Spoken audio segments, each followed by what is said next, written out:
Welcome to Turn the Page, the official podcast of the Syosset Public Library.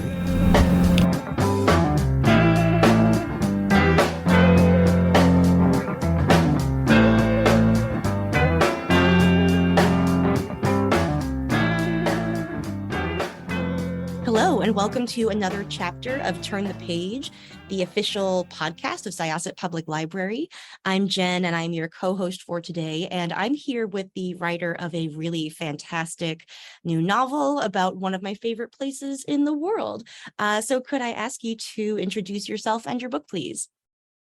Yeah, of course. I'm Katy Hays, and my book is The Cloisters. And The Cloisters is the story of Anne Stillwell, a recent college graduate who comes to New York City to work at the Cloisters Museum, the Met's medieval museum at the northern tip of Manhattan, where she falls under the spell of some of the researchers at the museum and ultimately discovers a deck of 15th century tarot cards that will be key to helping her survive the summer, quite literally. Thank you so much. That's great. Yeah, I really loved this book. It just like reading this book was like if somebody had like read my dream diaries from like between 2001 and 2005 and just like took out everything that was in my head at that moment, because like I loved the cloisters and I loved medieval art and tarot and all these things. And I'm wondering if we could talk a little bit about what drew you to these things and to these places. Like, what was your experience with the cloisters, for instance, and what made you decide to set something there? Yeah, it's a great question. And first, I should say thank you. That's so kind. I think one of the things that's so wonderful about the cloisters is that it is often overlooked as a museum. And so you often will go to MoMA, the Whitney, the Frick, Met, obviously on Fifth Avenue, but it's really rare that people make it all the way north to the Cloisters Museum. And so it was a great opportunity to showcase the museum and the location, which, as you know, is incredibly spectacular. It was rebuilt by hand from imported pieces of medieval and Romanesque architecture in the 1930s in a beautiful park-like setting. And so it really, to me, felt like a great place to set a novel. And in some ways, I was really surprised when I started working on the book that no other novels that I have yet found. Please, someone send me one if it's out there and I've missed it. But I didn't find any novels that were set there, and the number of museums that make big appearances in literature are pretty substantial, and the Cloisters felt like it was being left out. And so for me, I'm always, as a writer and especially as a reader, drawn to atmosphere and setting. If I'm going to be reading a book for 6 to 10 hours, I just want to be enveloped in a place that is really lush and sensual and interesting. And maybe that's because I grew up in an environment where we didn't travel a lot. So books were my only way to kind of travel outside of where I grew up. And I really enjoyed that aspect of reading. And so I think as a writer, I'm still really drawn to that. And the tarot aspect for me really came together with the Cloisters. The Cloisters has a really wonderful collection of playing cards. They have also got a handful of individual tarot cards in the collection. And in 2000, I think it was 2016, it might have been 2015, I was at the Cloisters for a show called The World in Play, which was an exhibition that primarily focused on playing cards, but also had tarot cards in the exhibition catalog. And I was so fascinated by the cards. And if you haven't had a chance, I know this is audio, but if you haven't had a chance to look at just even what medieval playing cards look like, they're spectacular, just unbelievably gorgeous. These tiny, you just want to hold them in your hand and take them home. The amount of just joy you feel looking at these cards is pretty incredible. So I think for me later, obviously I didn't immediately start working on the book, but at a later point, I was thinking about the Cloisters as a setting, and that exhibition came to my mind. And so the tarot and the Cloisters came together really naturally. That's great. And you're absolutely correct that those playing cards are just like absolutely beautiful and fascinating. And I think that like I've been to the cloisters so many times, but the first time I was there, they really caught my eye.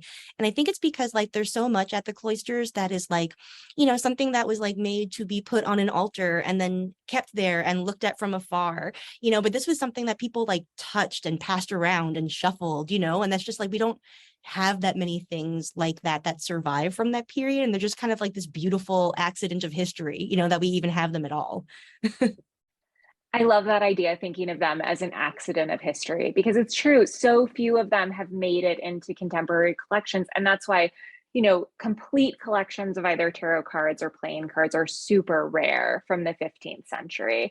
And the Cloisters obviously has some of those decks. And they also just have, the collection is really wonderful. It's a lot of, people think of medieval art as very doom and gloom and dark. And there is certainly some of that. I think I exploited some of that atmosphere, but it's also a wonderful jewel box of incredible colors and really bizarre touches and kind of interesting marginalia. And so I think obviously there's so much there, and a lot of writers have looked to medieval settings as well for inspiration.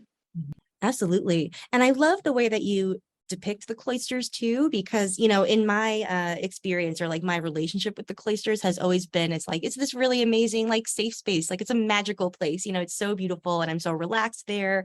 But it was really interesting to sort of also experience it as this sort of like creepy and claustrophobic place, and it's not even like it's really like, you don't have to work that hard to see it that way, because there's like a poison garden there, like, so it's like some of the creepiness is like out in the open, and I think it was just like a really, like a really clever thing to like set the type of story that you're telling here, because it's such a rich place.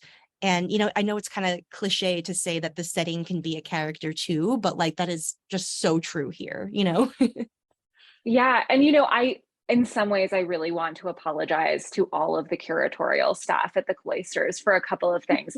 I had to move the location of the library to make it more dramatic.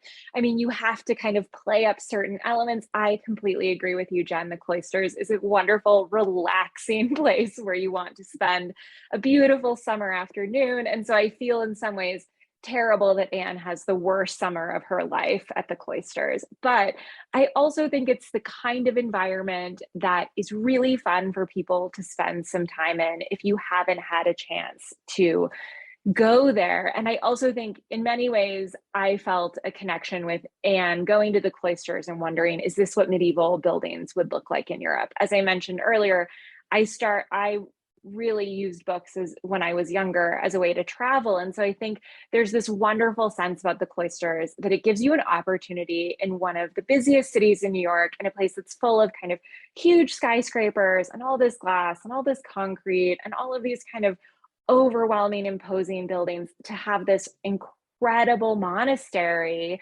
just tucked away for people to enjoy. So I hope that after reading the book, people feel encouraged to go visit the museum itself, especially because then maybe they can make a donation as an apology for me moving the library in the book. So hopefully it works out okay. But yeah, I think the Cloisters really is a place that just feels so ripe for narrative and transformation and playing up those Gothic elements. Yes. Yeah. I am so glad you just said that, because, I was like, it's such a Gothic place. And then I was like, oh yeah, it literally is, there's a lot of Gothic architecture and art there, but also in the way that we mean it when we're talking about like literature, it's really isolated. Like when you're there, you can't hear the cars, you can't see the streets, and you just feel like you're completely out of the city in this like totally isolated, idyllic place. But isolation doesn't always have to be like idyllic and lovely. It can be really like creepy and intense and dark. And so there's just like so many interesting things that I think you do with that space and how the characters interact in it. What kind of research did you do? Like, did you make multiple visits, and did you spend like a lot of time there? Because your descriptions are just like so vivid. Yeah, it's a good question. So, in terms of actually visiting the museum, I was writing the book during COVID. So, there was no way to travel to Mhm. the cloisters, which was fairly devastating to me. My husband is from upstate New York, and we were in New York last summer, and we finally got that was the first time I had gone to the cloisters since 2016. So, when I was writing the book, it was impossible to see the museum itself. Mm. Thank goodness for two things. One, I had been there previously, so that was great. And secondly, Google Images and the amount of kind of research that can be done via just hashtags and creeping through people's photos. And of course, a shout out to the Met itself. The Met, as someone who also teaches art history, the Met's digital resources have become so incredible. They really started, I think, about 15, 20 years ago to work on what they offer digitally to people who can't visit their collections. And those resources have grown so dramatically that they have a lot available for somebody who can't make it to the Metropolitan Museum of Art's locations themselves, but who still wants to be able to get a sense of what's there, what it looks like, what they might be able to do with works in the collection. So I think all of those things combined came together to allow me to envision the place. And I have to say, writing during COVID, when you can't travel anywhere, the book was a little bit like a refuge because it was a place that I could travel to, that I was allowed to enjoy outside of the walls of my own house and, my very small mountain town. So I think that was really wonderful. From a research perspective, in terms of the academic research, I Mm. did a lot of research on tarot, but found, interestingly enough, that the research on 15th century tarot, late medieval, early Renaissance tarot was incredibly limited. There was a single dissertation, there were a handful, I think two monographs, and then a lot of kind of tarot lives at this interesting intersection of historical artifact and contemporary practice. And so as a scholar trying to find academic information, you also end up running up against a lot of new age kind of contemporary literature that isn't as useful as what you're really looking for. So I found very limited resources on late medieval, early Renaissance tarot. And that is one of the reasons why I found myself also turning to questions of fate and free will. I was really interested in the idea of playing cards, the idea of tarot, the idea of chance and randomness, and also how much individuals throughout sort of the classical period, in the medieval period, through the Renaissance, were fascinated with the question of fate or fortune and how La Fortuna, the kind of goddess Fortuna, survives almost untouched from the classical period into the Renaissance and survives the medieval period, which is fairly, I mean, it's sort of known for tearing apart everything from ancient Rome and from the classical period. So to see that kind of longevity and persistence to me was really interesting. And I started to really, as academics do, when you end up with a hole in your research, you start to try to build the outlines of the object by looking around it, by seeing, okay, well, if I have this blank spot, what's around it and what can those surrounding properties tell me about what's missing? And so I think in that sense, my academic training was really helpful. My ability to access research libraries also incredibly helpful. And really, I was really curious about the fact that there wasn't a lot of research on early tarot. And I think, as you probably know, so much of that is due to, in the historical record, you just don't always have the information you need at a certain time, right?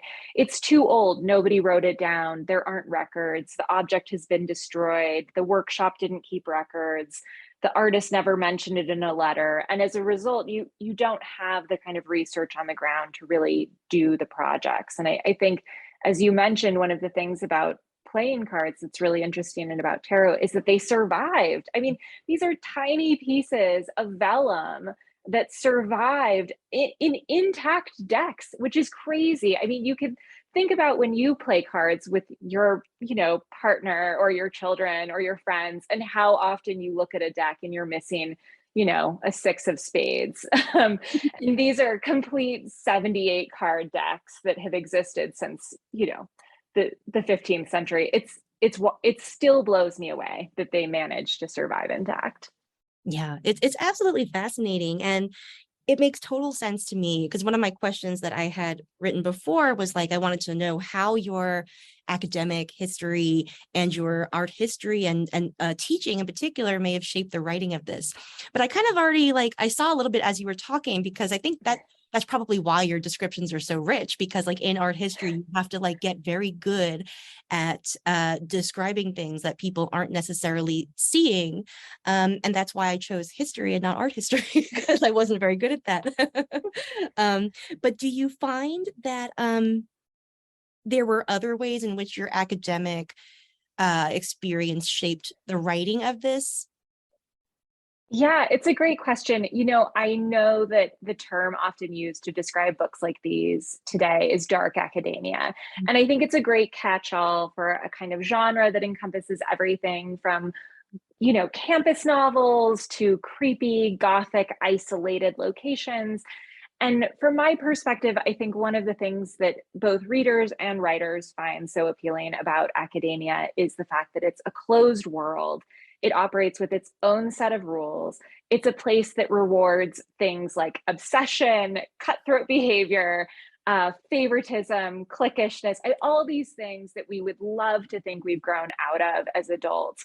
Academia really enjoys holding on to. And I think that to me was an environment that I felt, as someone who had been in graduate school for a long time, I felt very comfortable writing about. Not, to be honest, that this is an average person's experience at a museum. I remember my sort of last museum experience. I worked in a windowless room with a row of 15-year-old Dell computers. So that's what most people's museum experience actually is, not Anne's beautiful experience at the Met. But I do think, having spent a lot of time in academia, I felt like the world is still very rich for exploiting kind of those tense relationships, the way that you share interests with people that are very arcane to the outside world. I'm always really interested in the mentor figure. I mean, if I'm reading a dark academic novel, let's say, I'm always drawn to whoever the teacher is that is kind of anchoring this group of younger researchers or younger students. I'm really curious about what adult is willing to kind of engage these kids in this terrible behavior, because there's always an adult who's decided to just check out and let things go a little crazy and haywire. And so for me, I think there are so many interesting tropes and so many interesting themes here. And while my own academic experience was much more prosaic and dull than what you get in fiction, I do think being in that environment where it is very closed and very claustrophobic and very obsessed with specific things, and also with getting ahead, with progressing, with achieving, with, if you're in a graduate program, everyone's trying to jostle for position, and everyone's wondering, where is your job going to be? Where are you going to go next? And I think that kind of competition is something that we don't always see in dark academic fiction. And I was really interested too in the question of ambition, and especially female ambition in this context. Yeah, one of my marginal notes from early on just says academia is already dark academia, because even when you take away Yes. the high intrigue, just the daily life of academia is, as you say, full of betrayal and advisors stealing their students' work and just all sorts of. And what's really interesting to me too is that so many of the relationships are so blurred, because your advisor is a professional contact, but also they're a mentor and a parental figure sometimes, and there's a lot of blurred boundaries there. And all of your colleagues or your cohort are your friends, but also your competition and the people who are going to be applying for the same jobs as you, and so there's oh, there's just like, so just talking about it, I'm like, oh, I'm so glad I'm in life. Yeah. I'm not there. But Right. No, I completely agree with you. And I think, it's a great observation that there are such blurred boundaries. I mean, I think so often there's a scene in the Cloisters where Anne goes to Patrick's house for dinner. And I personally have had countless faculty dinners at faculty houses. And it is this bizarre experience where this person you look up to, that you're desperately trying to impress, who you want to support you, who you want to have be your champion, but who you also desperately want to be friends with and somehow find a way into that person's life.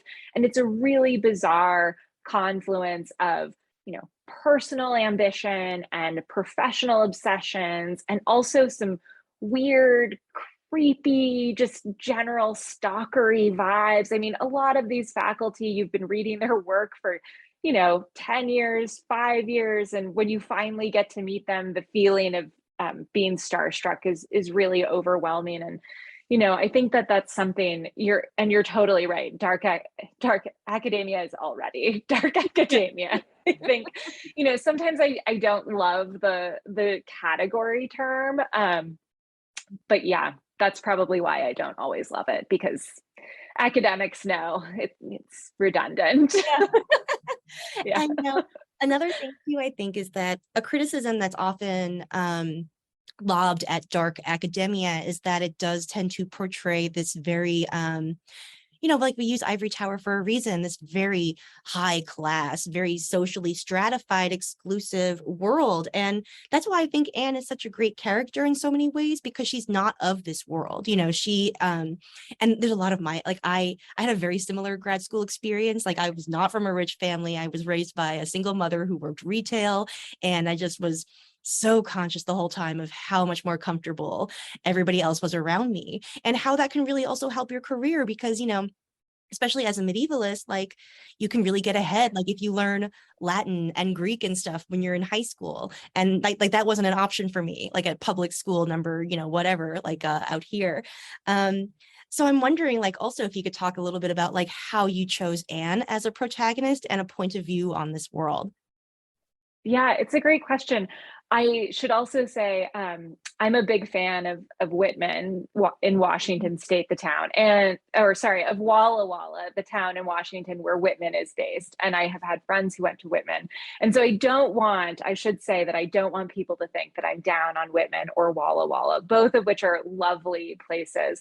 But I do think there is a really interesting dynamic to come from a rural Western town and come to a place like New York City, or want to go to graduate school in an Ivy League campus on the East Coast. And there is a huge amount of culture shock there. And I think in that case, to be honest, I think some of it was drawing on my own experience. I'm a Californian who really wanted to go to the East Coast for graduate school, really thought that I would love being there, and that the ivy covered buildings would be great for me. And I spent, it only took one winter in Northwestern Massachusetts, and I'm like, get me back to California.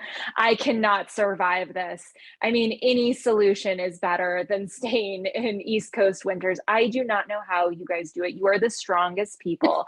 My husband is from upstate New York, and I always say that I am really weak. I can't handle bad weather. And he, it's like sleeting and 40 degrees, and he's just outside walking the dog like it's no big deal. You guys are the hardiest people on the planet. I am very weak by comparison. And, for me, I did also feel this huge culture clash going from California to the East Coast for school. And I did my master's at Williams before coming back to Berkeley to start my PhD. And I really thought that kind of dynamic would be an interesting one to explore. Obviously, I think there's a lot of great work being done at colleges like Whitman and on the West Coast, but I still think that, yeah, when you come into a world like that, it does feel incredibly overwhelming, and usually there's only one or two people like Anne in those environments. Or I should say, historically that's been true, and I think that a lot of places like the Met are working really hard to bring in more like young employees, young interns who are now getting paid better, who are more diverse, who are from more diverse backgrounds. But I do think for a very long time, academia, especially art history is really, really white and really, really rich. And I think that that's something that has been changing over the years. And certainly I know that it's not a monolith either. And I have friends who didn't come from, white, rich backgrounds in art history. But I do think that historically that's been true. And so it felt like low hanging fruit in some ways. And, it really creates some very interesting character dynamics for Anna because, her relationship with her coworker, Rachel, who is of this much higher social stratum. It occurred to me that like, even though they are nominally on equal footing as employees and coworkers, like even within that, there is still like an unequal power dynamic, because like Rachel, represents so much of what Anne wants, and she sort of is being pulled in another direction by we haven't even talked about Leo yet, by Leo, the gardener at the Cloisters, who is sort of like an outsider like her, or at least is kind of like choosing an outsider, status. And there's just like so many interesting dynamics here. I think we love to see rich people behaving badly. And I think that when it comes to something like Rachel's character in the Cloisters, I just love this idea. I think we collectively love this idea of rich people getting away with really brutal decisions. I mean, let's look at Succession, White Lotus, any HBO show that's currently airing. I mean, we love, and I love as a writer and a reader and a consumer of content, I really love rich people doing horrible things. And I like it in particular, as everyone does, when they get their comeuppance. And so it seemed to me like a really interesting way to develop the story and the relationship between them. And it built a kind of natural tension in there. But I think also, one of the things about the Cloisters that I wanted to do is I wanted to create a world where there were no easy dichotomies, where Rachel seems like a bad person and might be, but Anne might be too in some ways. And I think that's the kind of tension that I was also really interested in. I love what's like going on within Anne throughout this story, because she is such a different person by the time the novel is ending from where it began. And you can see her working through the choices that she's making and like figuring out ways to like divest herself of responsibility, like she will demand that like this is, or she'll say like, this is what my career demands. Like if I want to, succeed in this discipline, I need to make these choices. And then oftentimes she will like lay it at the feet of the city. Like that was one of my favorite lines, actually. She's like, isn't that what we come to the city for? Isn't that what the city demands of us? And I'm like, yeah, kind of like, yes. So it's fascinating just to see her like in real time justify her choices, I also think that we as young people in particular often go through really formative experiences. I think whether that's a job that's really formative or a school program that's really formative or something that happens in our life that feels a little bit like a trial by fire, something that asks us to really drill down on who are we? Who are we trying to become as a young person growing into like full adulthood in the world? And to me, I think that obviously New York is a place where people have been going literally for centuries to decide who they're going to be as adults. And I think I found that really interesting. And I think New York as a city demands so much more of people than a city like I grew up south of San Francisco, for example, than a city like San Francisco, where everything's a little bit more laid back and relaxed. And there isn't that kind of pressure and there isn't that kind of, really intense ambition around I'm here to make something of myself. And maybe that's changed in the Bay Area a little bit with tech, but I still think a tech bro is still pretty like, yeah, I've got a startup and maybe something will happen.